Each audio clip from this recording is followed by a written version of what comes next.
Μανώλης Σιώτης και το έχω μετανιώσει. Μπροστά κλειστά παράθυρα, μπροστά στα σκαλοπατάκια. Απόψε ξημερώθηκα με δακρυσμένα μάτια. Πάσα καλά κοπέλα.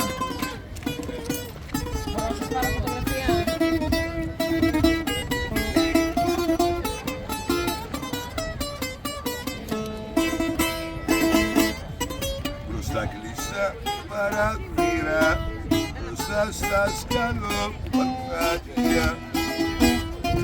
Απόψε ξημερώθηκα με δακρυσμένα μάτια. Έλα πούμε και μαζί μία με το μπουζούκι. Δώσε κάπου την είχα.